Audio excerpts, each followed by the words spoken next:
नमस्कार दोस्तों, मैं एक आज बहुत ही मजेदार होली गीत सुनाऊंगी। तो दोस्त वीडियो को लाइक जरूर करें और अपने दोस्त के साथ शेयर करें ताकि वो भी इसका आनंद उठा सके।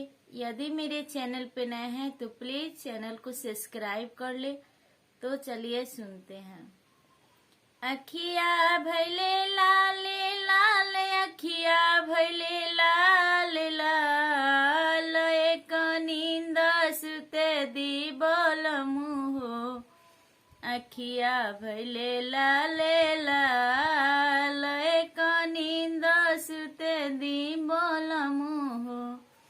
सुते दी बोलमु हो, सुते दी बोलमु हो, सुते दी बोलमु हो, सुते दी बोलमु हो।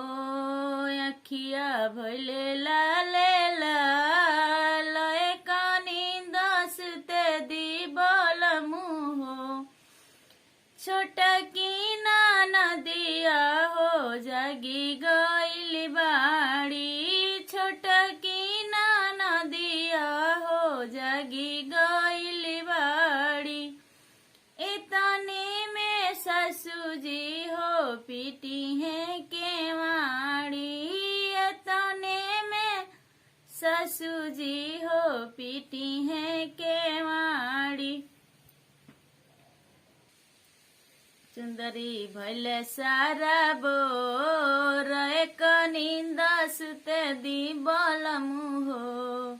सुंदरी भैले सारा बोर, एक नींद सुते दी बोलमु हो। सुते दी बोलमु हो, सुते दी बोलमु हो, सुते दी बोलमु हो, सुते दी बोलमु हो।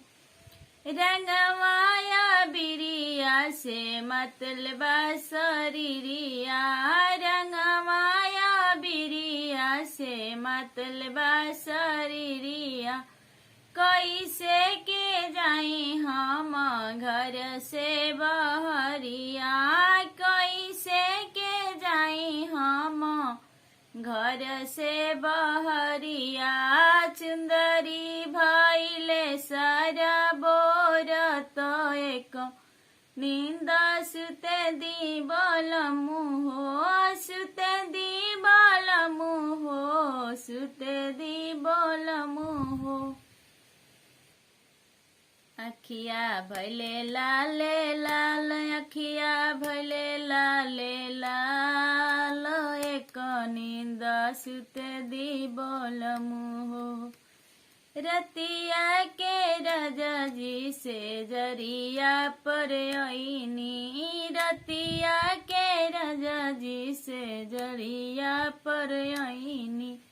मीठी मीठी बतिया से हमके भरमैनी, मीठी मीठी बतिया से हमके भरमैनी।